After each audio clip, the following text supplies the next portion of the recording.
你有没有想过，当你的父母、你的至亲在走向人生终点的时候，身体其实早就开始发出讯号了，不是突然的，不是毫无预兆的，而是像一盏灯，在彻底熄灭之前，会先闪烁，先变暗，先发出嗡嗡的声响。可问题是，绝大多数家庭根本不知道怎么去辨认这些闪烁。我们总以为人老了就这样，总以为休息几天就好了。直到那一天真正来临，我们才在病房外痛哭流涕，后悔自己为什么没有早一点察觉。更可怕的是，有些人在痛哭的时候才回想起来，原来3个月前、半年前，甚至1年前，那些不对劲的蛛丝马迹就已经一条条出现了，只是自己当时完全没放在心上。所以今天这篇内容，我希望你认认真真的看完。我们不煽情，不贩卖焦虑，就用科学和真实案例，把那些藏在日常生活里的生死讯号，一个一个摊开来讲清楚。先从一个最基本的问题开始吧。1万个人里面，到底有多少人能活过80岁？答案可能会让你吃惊。根据各国人口统计资料的综合数据来看，在已开发国家，比如说日本、瑞典、澳洲这些地方，大约每1万人中有6000到7000人能活过80岁。日本更是夸张，女性平均寿命已经逼近88岁。你去东京街头看看，80、90岁的老太太自己搭电车买菜的比比皆是，听起来好像还不错，对吧？可是换个角度想，即便是在这些全世界最长寿的国家，每1万人中仍然有3000到4000人活不到80岁。而在发展中国家，情况更加严峻，能活过80岁的可能只有2000到3000人。在某些战乱频繁或医疗资源极度匮乏的地区，这个数字甚至不到1000。也就是说，无论你身处哪个国家，你身边每10个长辈，可能就有3到5个人会在80岁之前离开这个世界。那他们是怎么走的？是某天早上突然没有醒来吗？是在路上走着走着忽然倒下吗？当然有这样的案例，但大部分不是。绝大多数人的离去是一个漫长的、渐进的、有迹可循的过程。他们的身体在最后1、2年，甚至更早的时候，就已经开始了一场漫长的告别仪式。只不过这场仪式太安静了，安静到在场的家人根本听不见。那么现在，让我把这场安静的告别仪式里最重要的部分，一点一点说给你听。我们先来说说父母临终前最容易出现的5种身体反应。这5种反应就像5盏警示灯，每一盏亮起来的时候，都在告诉你时间不多了，请你做好准备。第一盏灯叫做吞咽困难。你有没有注意到，家里的老人最近吃饭越来越慢了？以前1碗饭10分钟就能吃完，现在半个小时还在那慢慢的嚼，而且经常呛到咳嗽，喝个水都能从鼻子呛出来，连吃个豆腐都好像在吞石头。很多子女觉得这只是老了牙口不好，或者假牙不合适，带去看看牙医换副假牙就好了。但事实往往不是这样。医学上这叫做吞咽功能进行性退化，是身体在告诉你一个非常严重的讯息，控制咽喉肌肉群的神经系统正在逐步关机。你要知道，吞咽这个动作看起来简单，实际上是人体最精密的协调运动之一。它需要口腔、舌头、软腭、咽喉、食道的20多块肌肉在0.几秒内精确配合，差1毫秒食物就可能掉进气管。这整套系统的指挥官在大脑，而当大脑对身体的掌控力开始减弱的时候，最先受影响的往往就是这些需要高度精密协调的肌肉群。打个比方，这就像一支交响乐团，指挥的手开始颤抖了。最先乱套的一定不是敲大鼓的那位，而是拉小提琴的那几位，因为那些精细动作容不得半点失误。日本有一项长达12年的追踪研究发现，出现严重吞咽困难的老年人，其1年内的死亡率是正常老人的将近3倍。3倍，这不是一个吃慢点没关系就能带过的讯号。更危险的是，吞咽困难会导致吸入性肺炎，就是食物或液体误入气管，进入肺部引发感染，这是老年人致死的头号杀手之一。如果你的父母开始频繁呛咳，开始抗拒吃饭，开始说吞不下去，请你立刻带他们去医院做一个完整的吞咽功能评估，不要拖，不要等，不要觉得可能过几天就好了。第二盏灯叫做嗜睡与意识模糊，老人家本来就睡得多，这谁都知道，退休以后没什么事做，下午躺一躺打个盹，太正常了。可是有一种睡法是完全不一样的，那就是怎么叫都叫不太醒，好不容易摇醒了，眼神涣散的像透过你再看一面墙，说话前言不搭后语，你问他吃了没，他跟你说把那个锄头拿来，有时候甚至会跟你聊已经过世很久的人，说你爷爷昨天来看我了，坐在床边跟我说了好一会儿话，或者你三婶昨晚来叫我去吃饭。很多家庭听到这种话会背脊发凉，觉得是不是老人家看到了什么不该看到的东西。可是从医学角度来说，这其实是大脑供氧不足、代谢废物堆积以及神经递质紊乱的综合表现。你可以把大脑想象成一台运转了80年的老电脑，硬碟里堆满了碎片档案，记忆体严重不足，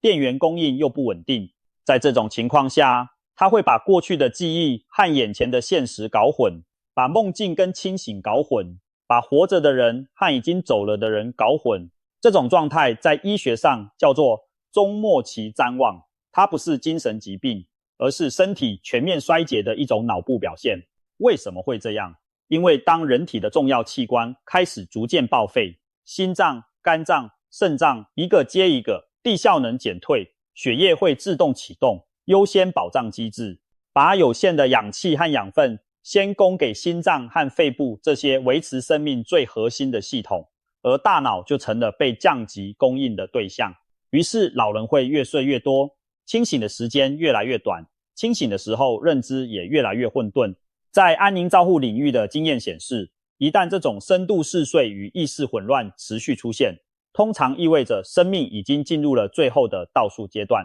可能是几周，也可能是几天。第三盏灯叫做四肢末端变冷变紫，这个讯号是最容易被忽略的，因为它看起来太日常了。你去握一握爸妈的手，摸一摸他们的脚趾，是不是凉凉的？指甲是不是开始发紫发暗？有时候甚至整个手指头看起来都带着一层灰蓝色。很多子女根本不会注意到这个细节，尤其是冬天。老人家手脚冷不是天经地义的事吗？多穿点就好了。但如果是在室温25度的环境下，盖着被子，穿着厚袜子，手脚依然冰凉，而且皮肤颜色明显发暗发紫，那就完全不是穿衣服能解决的问题了。这叫做末梢循环衰竭。人体在感知到核心器官即将不保的时候，会自动启动一套非常残酷但高效的汽车保帅程序。心血管系统会开始收缩四肢末端的血管，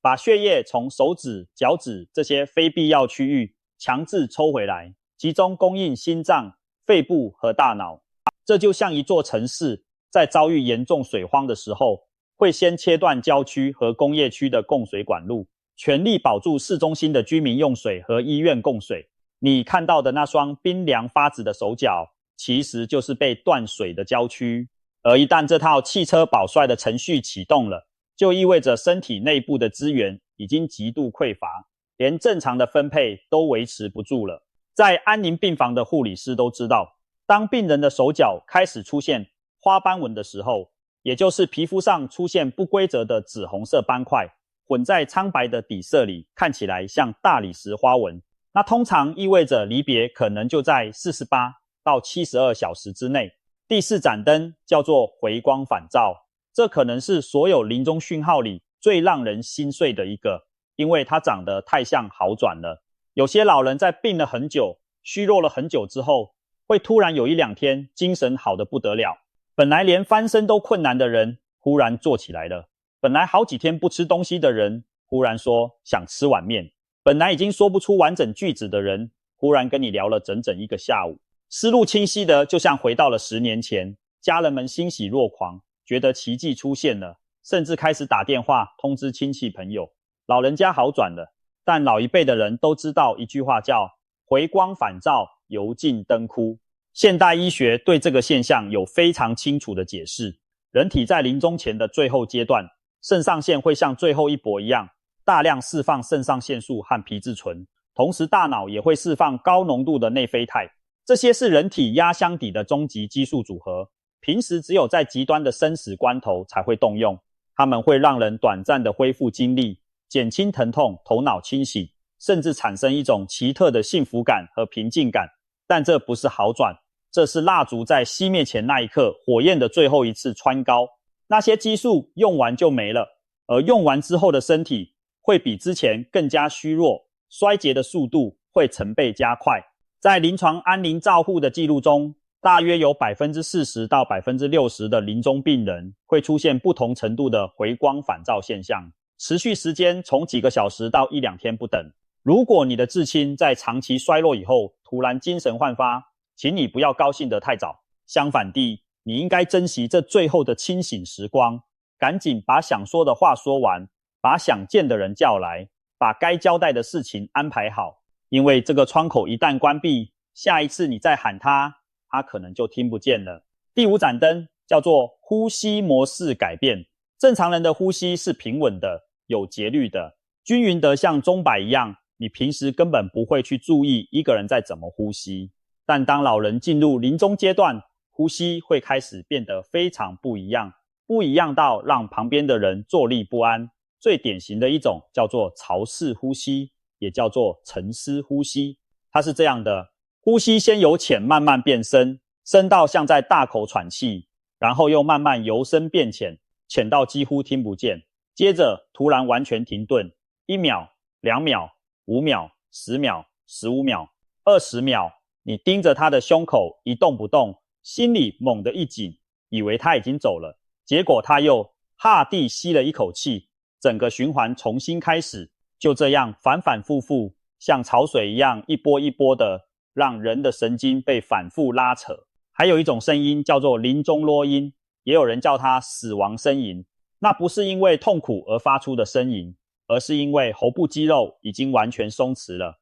分泌物堆积在气管里，没有办法咳出来，气流经过的时候就会发出一种粗重的嘶嘶的，甚至像打鼾一样的声响。第一次听到的家属几乎都会被吓到，以为老人在受苦，但实际上此时病人的意识通常已经非常模糊了，他自己很可能感受不到任何不适。这些呼吸模式的改变是脑干功能逐渐丧失的直接反应。脑干是人体呼吸中枢的所在地，是整个神经系统里最底层的硬体。当它开始断电的时候，呼吸自然就会失去正常的节律和控制。一般来说，潮式呼吸和临终啰音出现以后，生命往往只剩下数小时到数天，这是整个身体在向你做最后的告别。好，说完了临终前最显著的5种身体反应，但你以为故事就到这里了吗？其实远远不止，因为更多的时候，那些最致命的讯号并不是出现在最后几天，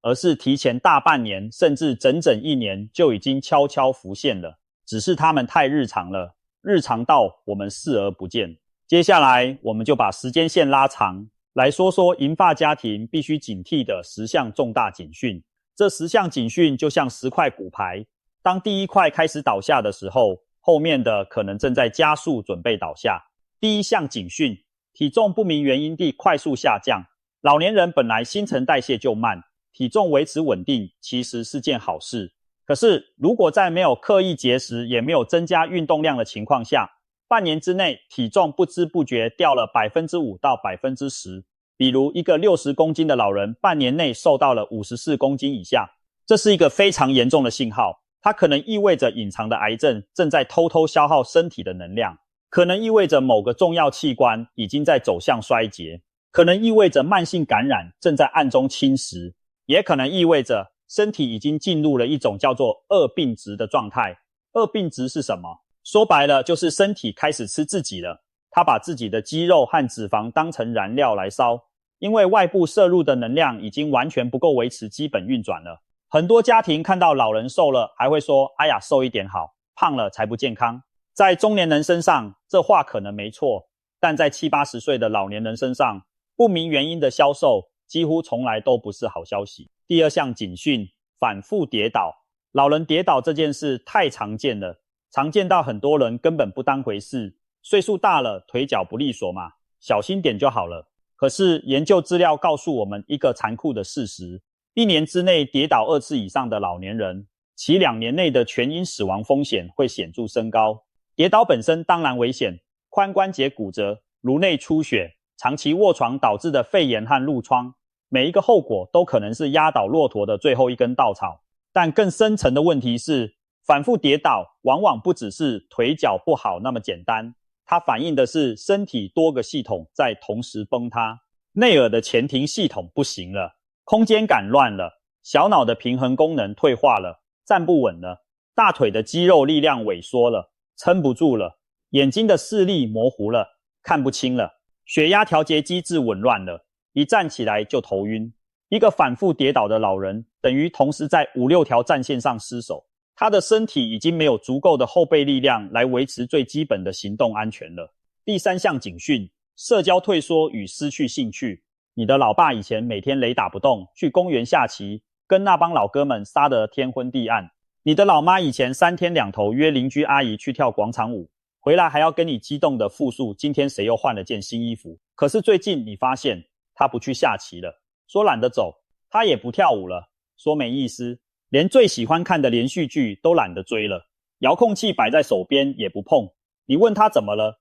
他只是淡淡的说不想动。很多子女觉得这就是人老了就不爱动，或者以为是心情不好得了老年抑郁。但除了心理因素之外，老年人突然丧失社交兴趣，往往也是身体深层衰退的早期信号。他们的大脑已经开始力不从心，处理社交互动所需的大量信息，让他们感到疲惫不堪。他们的身体也已经没有余裕，光是维持坐着不倒就已经在消耗大量的能量了，哪还有力气出门应酬？研究发现，老年人社交活动频率的急剧下降，是预测1年内死亡风险的独立指标之一。即使排除了所有已知的基础疾病因素之后，这个关联依然成立。第4项警讯，频繁感染且恢复极其缓慢。一场普通的小感冒拖了1个多月还在咳，一个手指头上的小伤口3个礼拜了还在红肿流脓。泌尿道感染反反复复治了好好的治，半年之内折腾了4、5次。这些看似零散的小毛病背后，其实指向同一个大问题：免疫系统正在全面崩溃。人类的免疫系统是有保质期的，随着年龄增长，免疫细胞的数量和活性都会下降，这是正常的免疫衰老。但当这个衰老的过程加速到某个临界点的时候，身体就变成了一座不设防的空城，任何细菌、病毒，甚至本来跟你和平共处了一辈子的体内微生物，都可以轻易的攻城略地。而每一次感染，无论大小，都会进一步消耗本就所剩无几的免疫资源和生命储备，形成一个越来越快的恶性循环。第5项警讯，日常功能急剧丧失。以前自己能洗澡、穿衣服、上厕所，现在需要人扶了。以前能自己做饭、洗碗、打扫卫生，现在连从椅子上站起来都要挣扎半天。这种做不到以前轻轻松松就能做的事，在老年医学里有一套非常专业的评估系统，叫做日常生活活动能力量表。它把一个人最基本的生存技能列成清单：吃饭、穿衣、洗澡、上厕所、移动、控制排泄，然后一项一项打分。当这个分数在几个月之内快速跳水的时候，代表身体的功能性储备已经见底了。有大规模的追踪研究指出，日常活动能力每丧失一项，1年内的死亡风险就增加 20% 到 40%。 注意，这是每丧失一项就增加这么多。如果同时丧失3、4项呢？那风险不是简单的加法，而是接近指数级的叠加。第6项警讯，反复住院。如果你的父母1年之内因为各种原因进了3次以上的医院，不管是肺炎、心脏衰竭、跌倒骨折还是别的什么问题，每次住完院出来，医生都说恢复得还不错，回去好好养着。可是你有没有发现，每次出院之后，他的整体状态都比上一次出院的时候差了一截，走路更慢了，话更少了，眼神更涣散了。这就对了，反复住院是多器官功能进行性衰竭的典型模式。每一次入院就像是一次6级地震，房子从外面看还立在那里，可你仔细看墙上的裂缝，一次比一次深，一次比一次多，地基已经在松动了，只是还没到倒塌的那一下。大型临床研究表明，1年内因急性状况住院3次以上的老年人，其1年存活率可能已经低于 50%。 第7项警讯，持续性的疼痛加剧。老人嘴里常说我这里疼那里疼，你是不是早就听习惯了？每次他一喊疼，你就说吃点止痛药吧，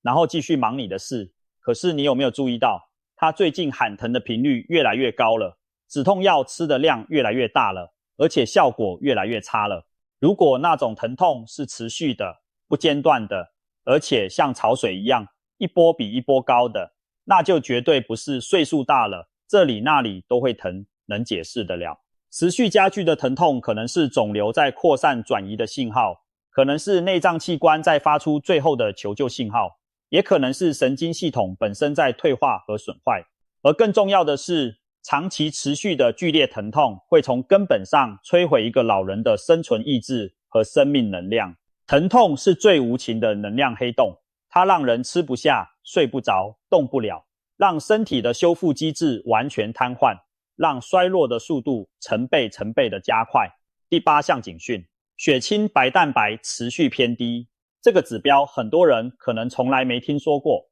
但在老年医学和重症医学领域，它几乎是公认的生死预测黄金指标之一。白蛋白是由肝脏合成的一种非常重要的蛋白质，它在血液里负责搬运营养物质，维持血管内外的渗透压平衡。它的水平直接反映了2件事：第一，这个人的营养状态好不好；第二，这个人的肝脏还能不能正常工作。一个健康成年人的血清白蛋白大约在每公升35到50克之间，但当一个老年人的这个数值持续低于每公升30克，甚至掉到25克以下的时候，这已经不只是吃得不够营养不良的问题了。这意味着身体的蛋白质合成能力正在全面崩溃，肝脏的工厂正在停工。多项国际研究已经反复证实，低白蛋白血症是老年住院病人1年内死亡的最强预测因子之一。所以如果你带父母做健康检查的时候，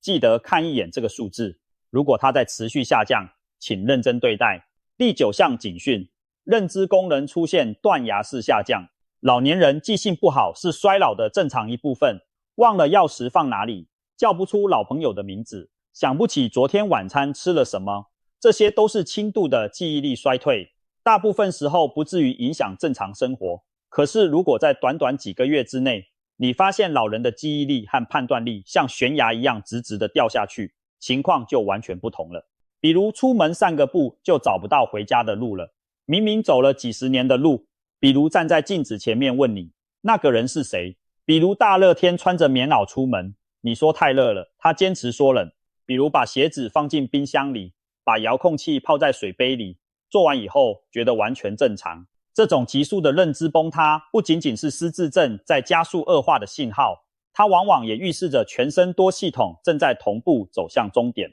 因为大脑是人体最精密也最脆弱的器官，它对氧气和营养的需求极其苛刻。当大脑开始快速退化的时候，说明身体已经没有能力维持对这个最高级器官的基本供给了，整个系统都在加速走下坡路。第10项警讯，也是最后一项，同时也是最让人心酸的一项。老人自己平静地说，我快要走了。你可能觉得这听起来很不科学，甚至有点迷信。可是如果你去问任何一个在安宁病房工作过几年的护理师或者医师，他们几乎都会告诉你同一件事，有相当比例的临终病人在离世前的数天到数周会表现出一种异常平静的预知感。他们会开始交代后事，告诉你存折在哪里，房子怎么分，会突然想见一个10几年没联系的老朋友或者远房亲戚，会很认真地对你说，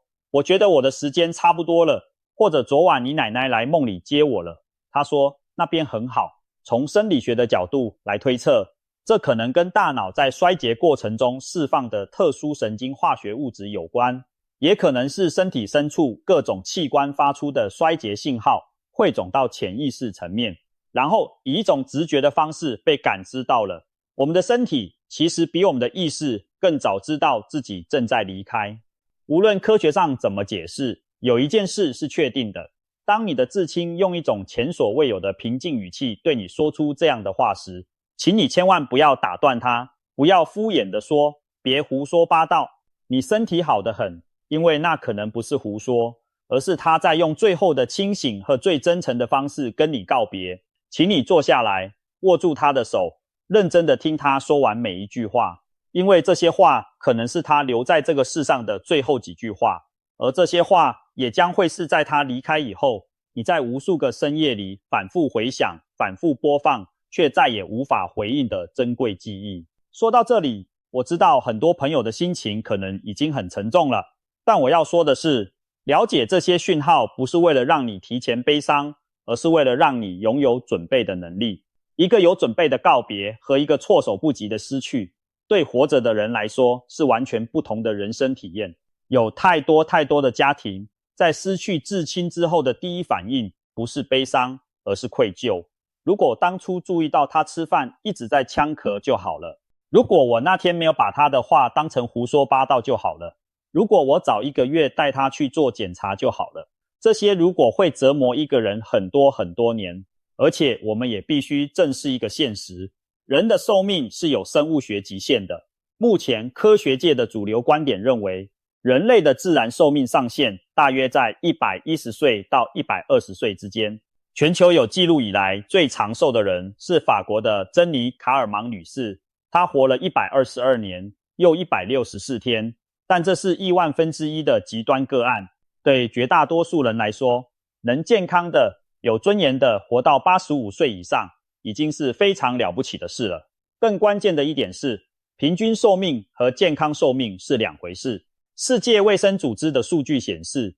人类生命最后的大约8到10年，往往是带着各种慢性疾病和功能障碍度过的。换句话说，很多人是活着，但谈不上好好的活着。那么作为子女，我们还能做些什么？除了学会辨认上面说的那些讯号之外，我觉得有几件事至关重要。第一件事，定期带父母去做真正全面的健康检查，不是只量个血压、测个血糖就完了的那种，而是要包含肝肾功能、血清白蛋白、心肺功能、骨密度、营养评估和认知功能筛检的完整评估。尤其是70岁以上的老人，至少每半年做一次比较详细的检查。第二件事，趁父母还清醒的时候，跟他们谈谈对未来的安排和意愿。我知道在华人文化里，这是天大的忌讳，跟老人谈死亡好像在诅咒他们。但你想想看，是趁他们头脑清楚的时候，好好聊一聊，把他们真实的想法记录下来比较好，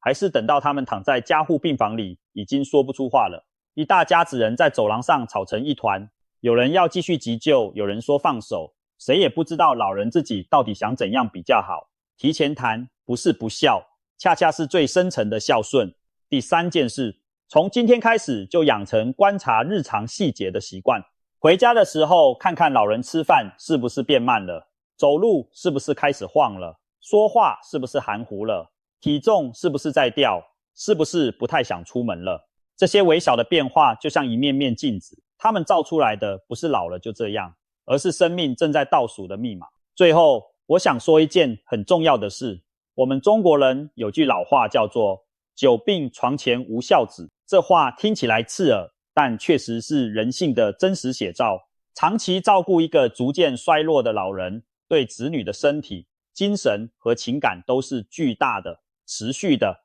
看不到尽头的消耗。但我希望每一个正在经历或者即将经历这个过程的朋友都能记住一句话，你不需要做到完美，你只需要在场。在父母生命最后的那段日子里，你的陪伴本身就是他们在这个世界上最后的温暖。你握着他手的那个温度，你叫他一声爸妈的那个声音，你跟他说我爱你的那个瞬间，是他带走的最珍贵的东西，也是在他离开以后你最不会后悔的记忆。10000个人里面能活过80岁的就那么几千个，而每一个活过80岁的老人背后都站着一群细心观察他、耐心照顾他、真心爱他的家人。生命的长度我们没有办法完全控制，但生命最后一段路的质量和温度，我们可以一起守护。如果你身边有年迈的父母或者长辈，请把这段内容分享给更多需要的人，不是为了吓唬谁，而是为了让更多的家庭在面对那一天的时候，